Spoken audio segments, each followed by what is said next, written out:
উপদেষ্টা হতে ২০০ কোটি টাকা ঘুষ দেবার অভিযোগে জাতীয় ক্যান্সার গবেষণা ইনস্টিটিউটের সাবেক পরিচালক গোলাম মোস্তফার বিরুদ্ধে অভিযান চালিয়েছে দুর্নীতি দমন কমিশন দুদক।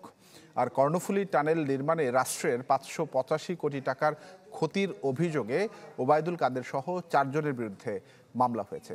অর্থ আত্মসাতের অভিযোগে মামলা হয়েছে এস আলমের বিরুদ্ধেও। জাতীয় ক্যান্সার গবেষণা ইনস্টিটিউটে দুদকের অভিযান। প্রতিষ্ঠানটির সাবেক পরিচালক ডাক্তার গোলাম মোস্তফার ব্যক্তিগত নথিপত্র জব্দ করতে আসে দুদক। সংস্থাটিতে আসা অভিযোগে বলা হয়েছে, চলতি বছর জানুয়ারিতে ডাক্তার গোলাম মোস্তফা উপদেষ্টা হতে সমন্বয়ক পরিচয় দেয়া এক গ্রুপকে ১০ লাখ টাকা নগদ এবং ২০০ কোটি টাকার ৪টি চেক দেন, যার সত্যতার খোঁজে এই অভিযান। তবে এসব অভিযোগ অস্বীকার করেন ওই চিকিৎসক।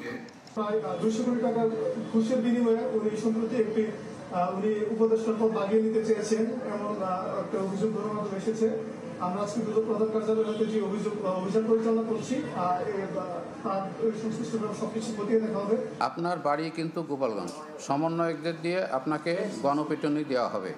এসব কথা বলে জোরপূর্বক ১২টি চেক স্বাক্ষর করিয়ে নেয় জাদু মিয়া ও তার দল। এদিন কর্ণফুলী টানেল নির্মাণ প্রকল্পে বিশেষজ্ঞ মতামতকে উপেক্ষা করে ৩টি কাজের মাধ্যমে রাষ্ট্রের ৫৮৫ কোটি টাকার ক্ষতির অভিযোগে মামলা করেছে দুদক। আসামি করা হয়েছে সাবেক সেতুমন্ত্রী ওবায়দুল কাদের সহ ৪ জনকে।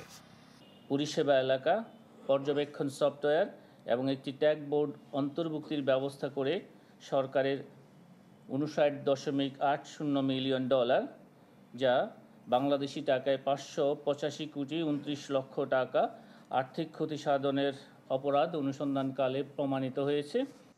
এদিকে দুটি ব্যাংক থেকে ঋণের ১৬০০ কোটি টাকার বেশি আত্মসাতের অভিযোগে এস আলম গ্রুপের চেয়ারম্যান সাইফুল আলম সহ ৪০ জনের বিরুদ্ধে আলাদা দুটি মামলা হয়েছে।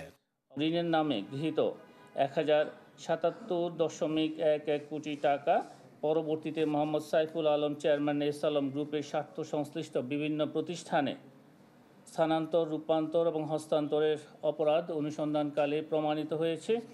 ৫ কোটি টাকা আত্মসাতের অভিযোগে মামলা হয়েছে ইসলামী ব্যাংকের সাবেক এমডি মনিরুল মাওলা সহ ৪ জনের বিরুদ্ধে। গ্রুপের স্বার্থ সংশ্লিষ্ট বিভিন্ন আশরাফুল আলম আকাশ, চ্যানেল 24, ঢাকা।